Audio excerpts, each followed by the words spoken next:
And there's intimacy on the radio, and there's naturalness on the radio that can never be replicated on TV. The marvelous resurgence of radio as a political force in this country. News-related radio programming is evolving.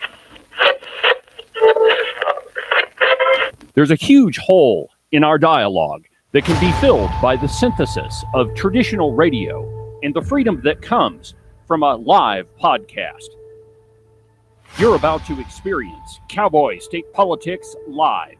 Here we go.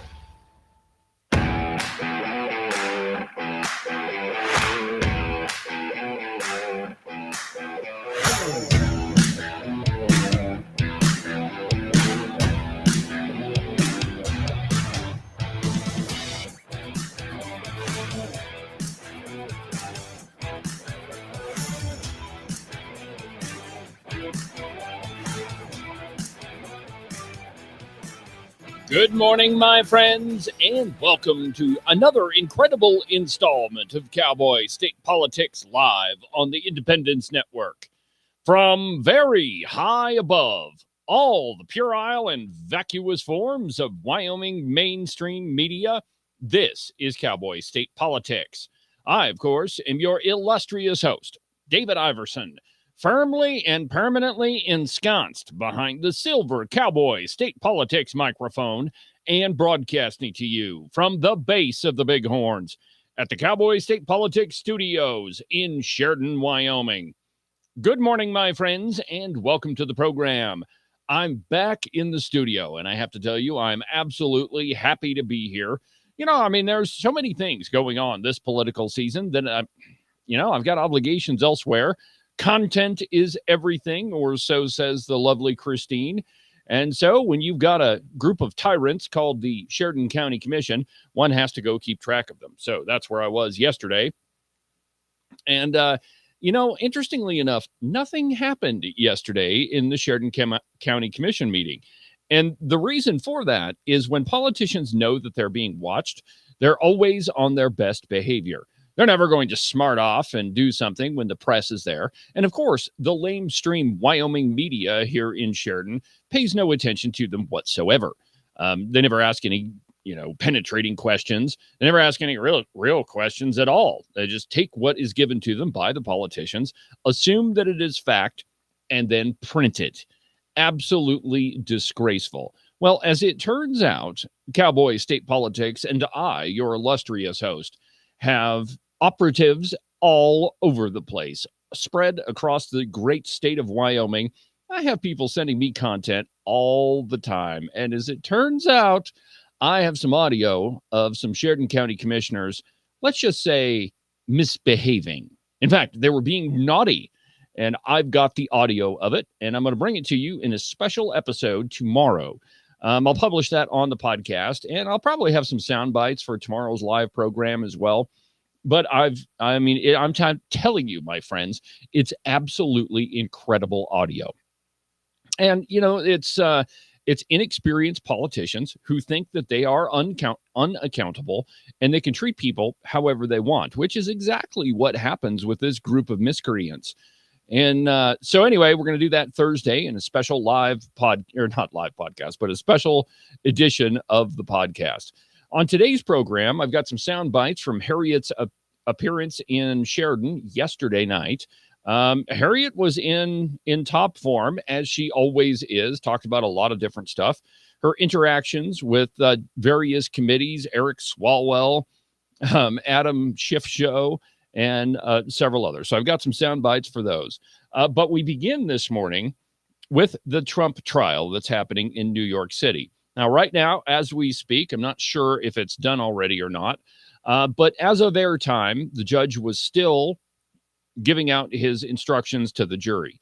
Now, that's what the outcome of this depends a lot on.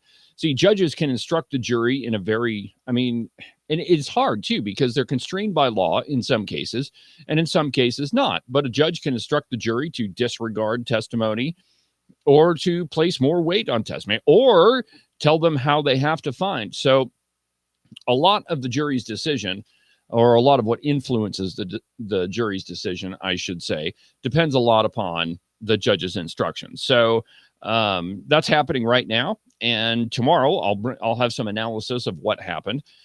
Surely throughout the day, we're going to hear all sorts of stuff that came out of that courtroom. So we'll handle that on tomorrow's broadcast and talk about that.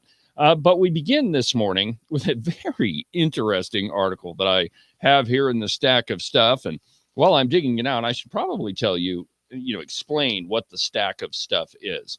I'm a big fan of printing everything out, and I'll tell you how my show prep works. It begins in the evening before the broadcast, and I just kind of go through the news throughout the day, and when I find something that's of interest to us, I just send it to the high capacity printer that's in the Cowboy State Politics studio, and those just accumulate throughout the day, and it ends up being just one giant stack of stuff. And so this one comes to us from Breitbart, and it's fascinating.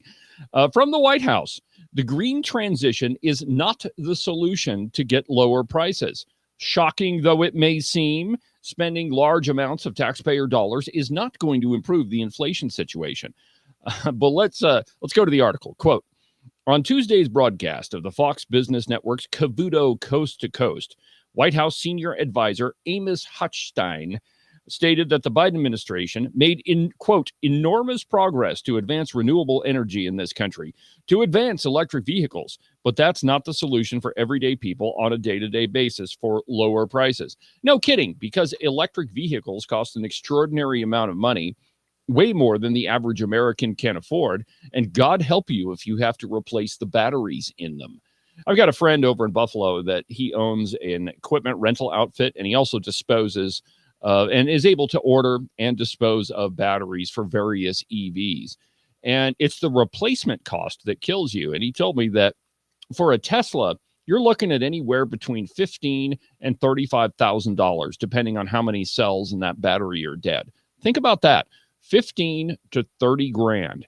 And then you have to pay for the disposal cost at the landfill, if you can even find a landfill. I know at least in Johnson County, you can't dispose of an EV battery there. It has to be sent off. And so then you're looking at several thousand more dollars. So it kind of makes you wonder why can't the average American afford an electric vehicle? The article continues. Host Edward Lawrence asked, quote, does the president still want to keep moving forward with the speed of this forced transition as quickly as it has been? Now, that word forced is very important because if the Biden administration would allow the free market to take over, we wouldn't have all of these inflationary problems. Electric vehicles and all sorts of other electric devices would gain more prominence as the market required. As technology improves and the efficiency and power of these electric vehicles would also improve, they would become more desirable for the consumer. But right now, we're not just there. We're not there. And the Biden administration has been forcing this transition down the throats of Americans, saying that you're going to do this. Now, think about, I think it's been 2 years ago now.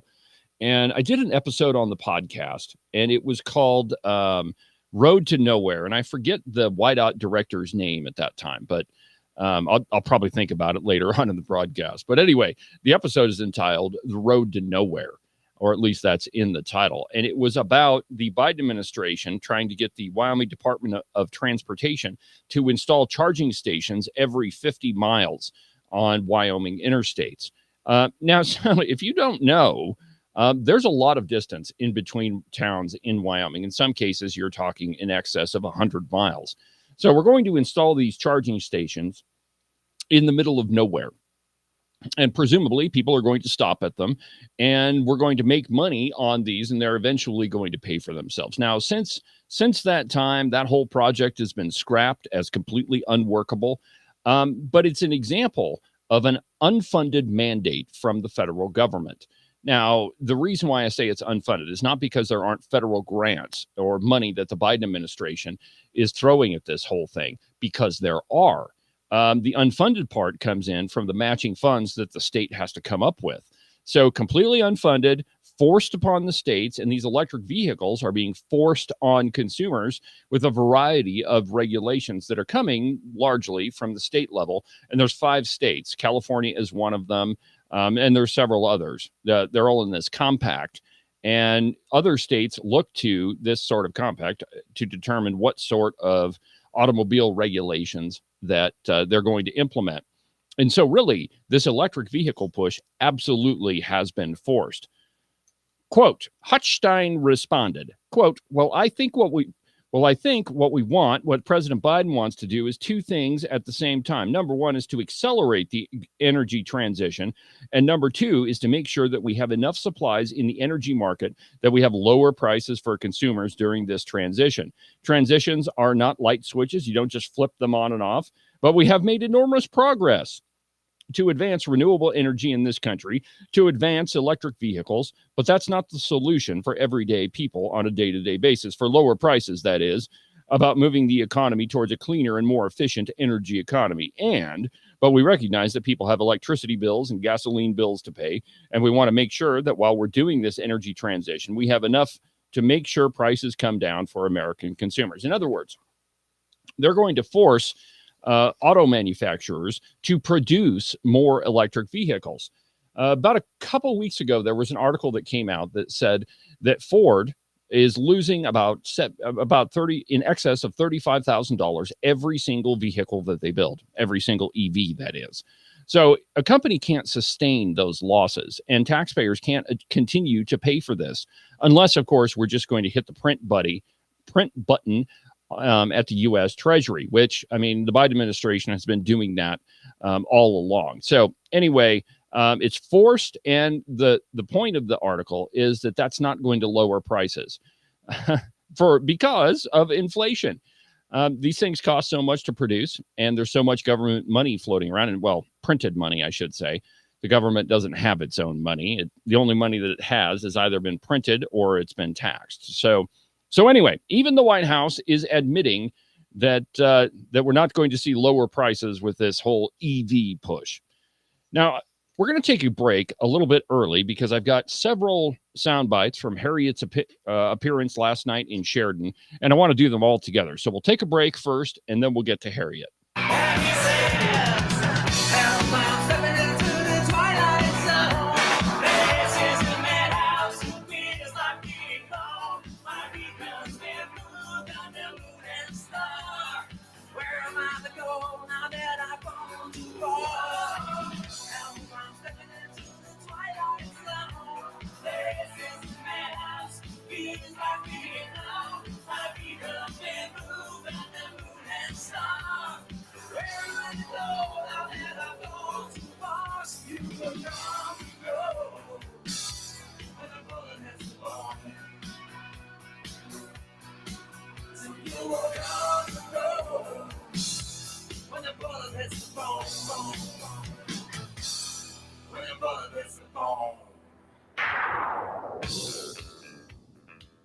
You are listening to Cowboy State Politics Live on the Independence Network.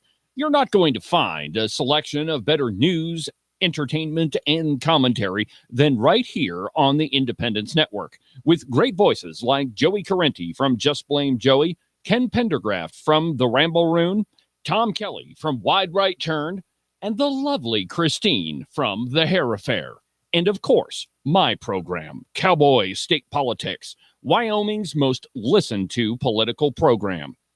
Also, don't forget to check out the articles section at the website, independencenetwork.us. It's loaded with op-eds, commentary, and news from all around the Cowboy State.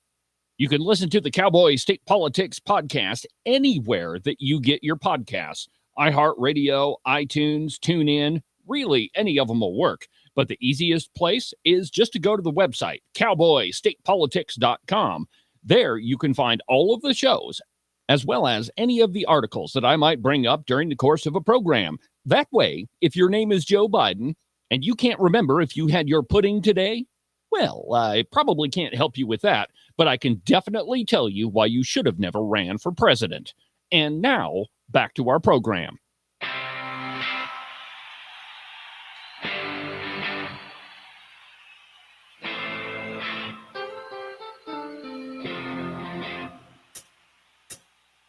I remember I was 8 years old with a blank tape waiting by the radio. Come on, man, play Back in Black. I want to play it back on repeat. I remember Panama City, long nights with a girl named Christy. She took me down to the Paradise City, then up on Cripple Creek.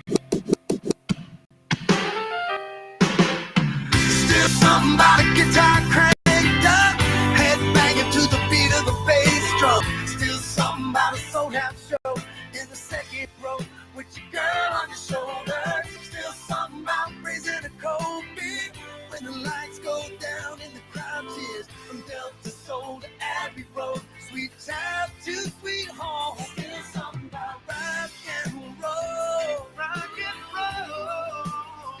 Still something about rock and roll, rock and roll. Rock and roll.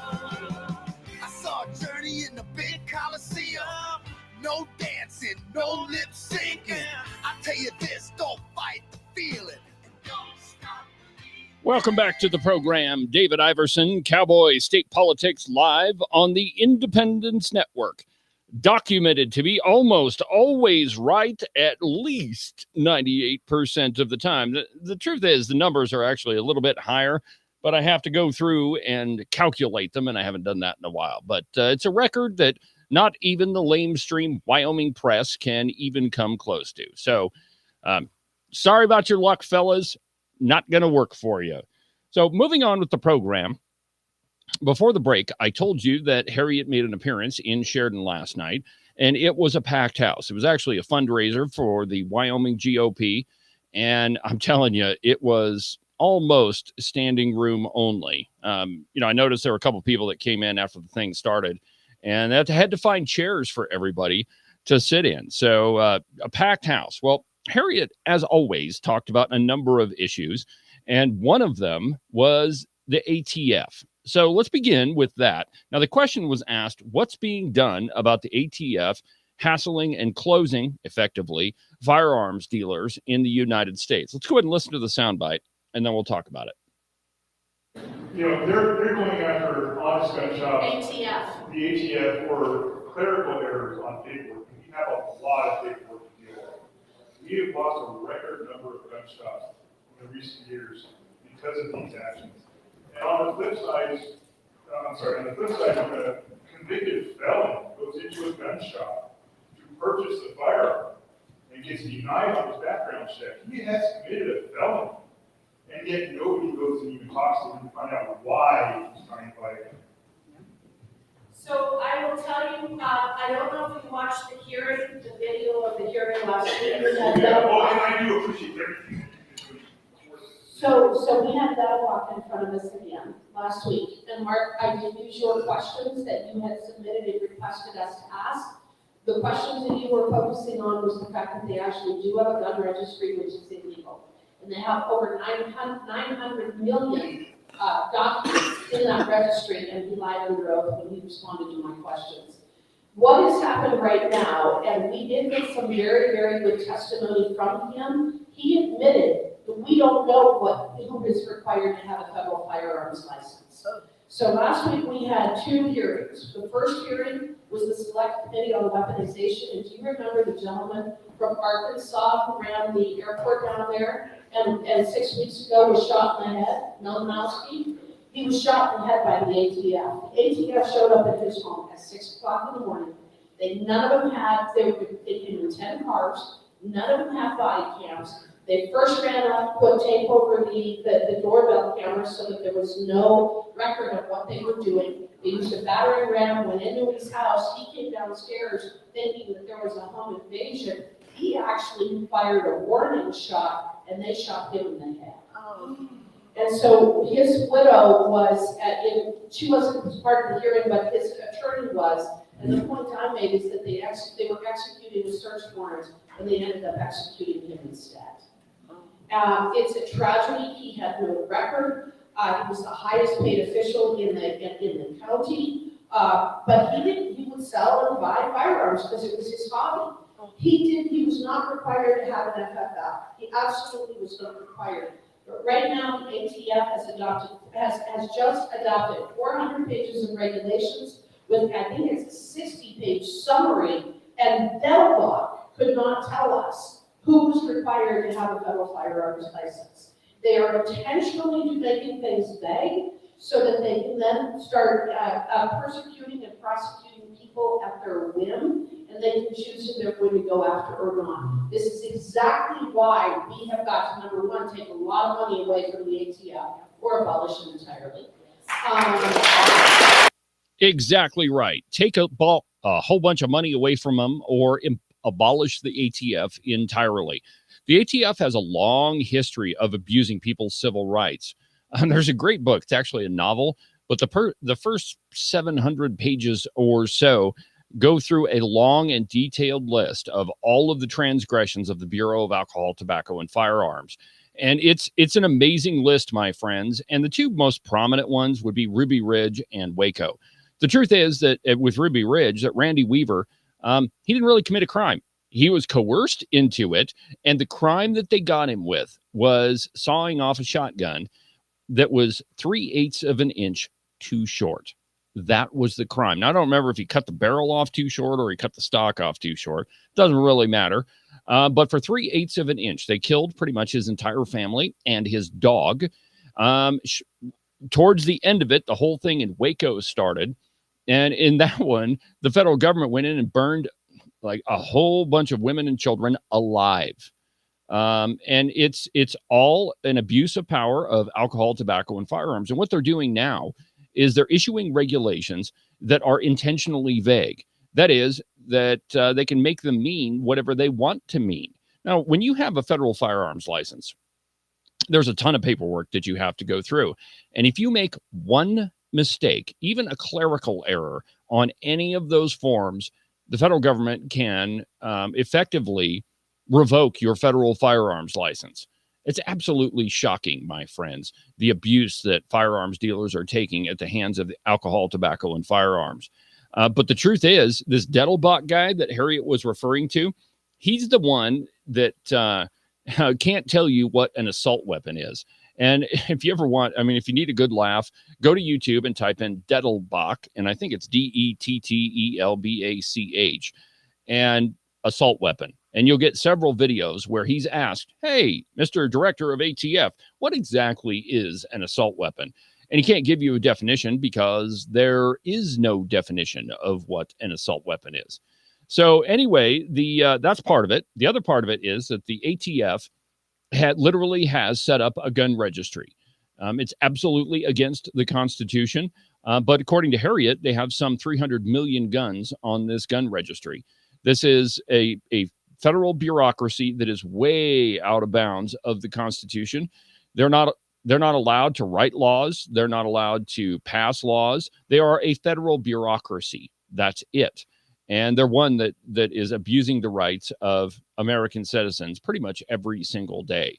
So that was Harriet's comments on the ATF. Now, there was another funny one towards the end of her comments. And she's talking about how they had to debate what a woman is. Now, the audio is not that great on this one, but you'll still be able to hear it. Check this out. We will fight that. I have also, it's really weird. Being back there, especially when you're on a committee with Jerry Nadler and Adam Schiff.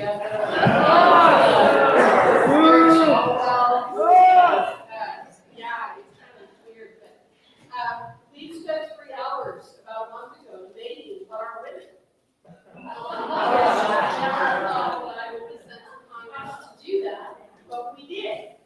And the question was, is in our subcommittee, or in our committee, we were, I was defending a bill, HR 734, that would protect our amateur and Olympic athletes from having them compete against them. And we spent 3 hours debating that, and at one point, I had Eric Swalwell using the word creepy, and I turned around and said, are you calling me creepy? And I thought it was just such a great opportunity to be able to ask Eric Swalwell. Is it creepy? And I got to tell Jerry Nadler that I didn't mean to be lectured. I didn't mean to be lectured by someone like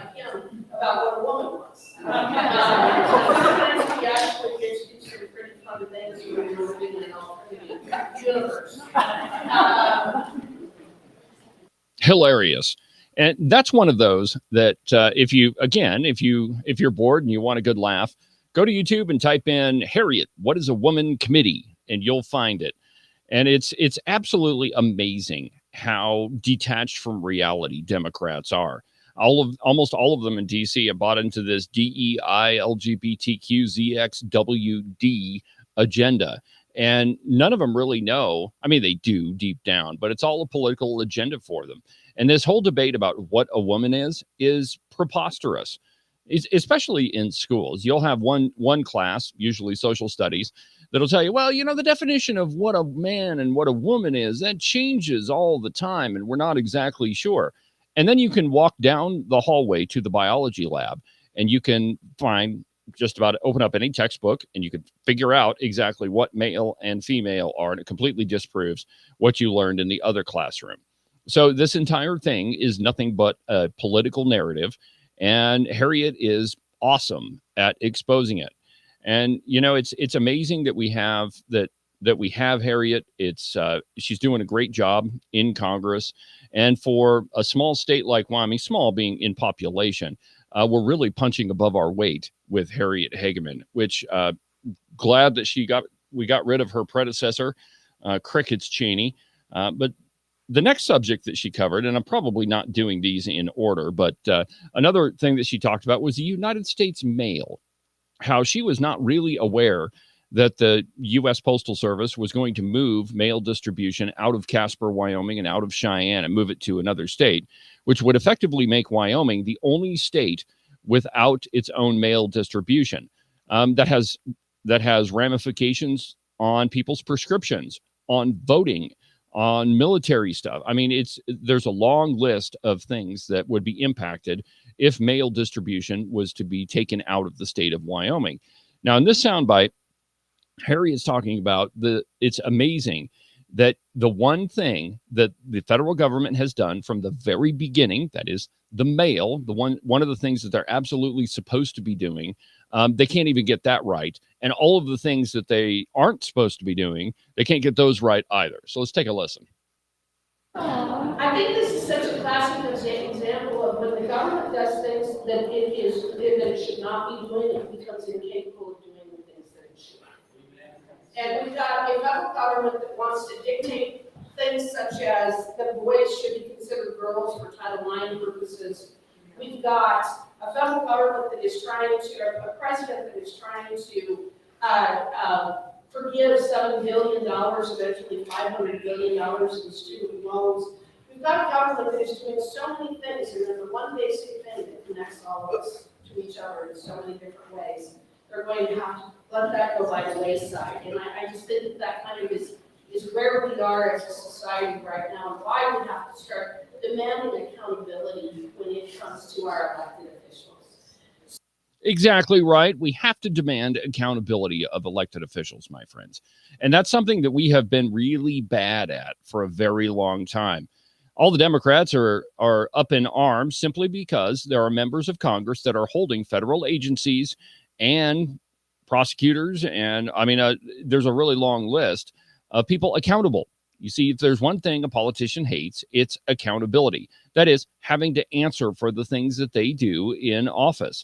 And it's absolutely amazing, my friends, how crazy they get when there's any sort of accountability. And you can see that in the state of Wyoming, too. There's a number of websites that rate legislators according to their voting record. And if you ask any of the redcoats, and there are 31 of them in the House of Representatives, 32, kind of depends on the day, I guess. And all of them will say, well, it's just lies.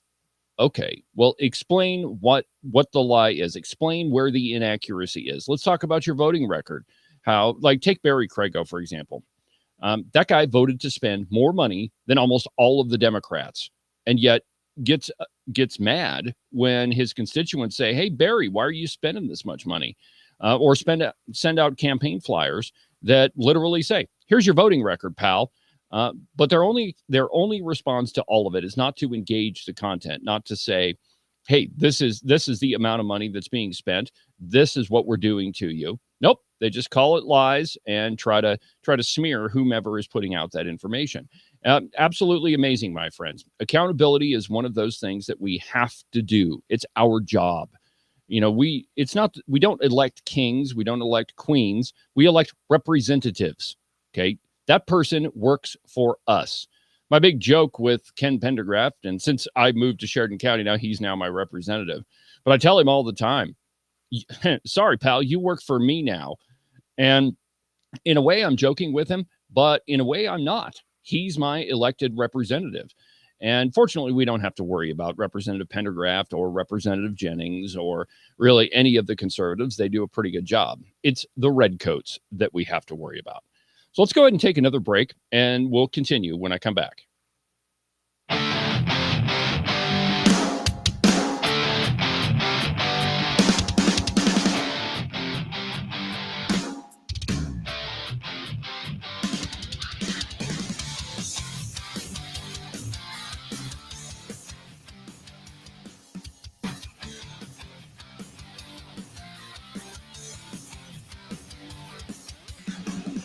I'm driving black on black. Just got my license back. I've got this feeling in my face. This train is coming off the track. I'll ask Malide if the devil needs a ride because the angel of my ride ain't hanging out with me tonight. I'm driving past your house while you was thinking out. I got the car door opened up so you can jump in on the run. Your mom don't know that you were missing. She'd be pissed if she could see the parts of you that I've been kissing, screaming. No, we're never gonna quit.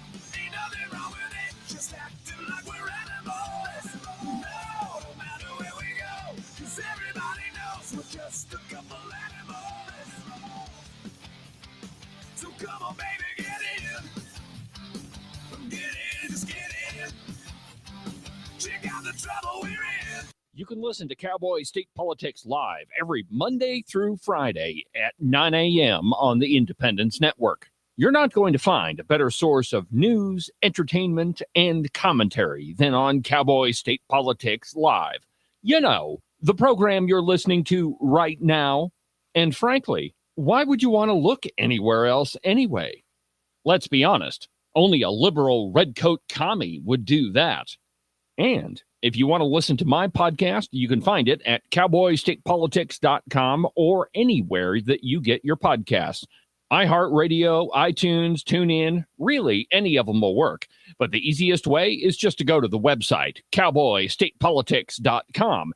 There you can find all of the shows, as well as any of the articles that I might bring up during the course of a program. If your name is Sleepy Joe Biden and you can't remember if you put socks on this morning or not, well, I can't really help you with that, but I can definitely tell you why you should have never ran for president of the United States.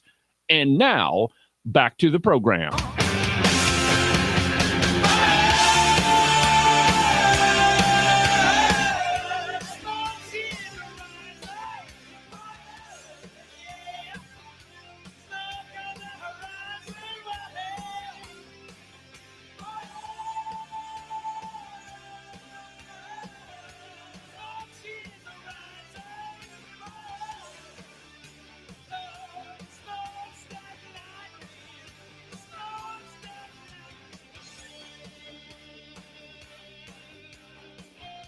Welcome back to the program. David Iverson behind the silver Cowboy State Politics microphone, doing what I was born to do each and every day with talent given to me by God himself.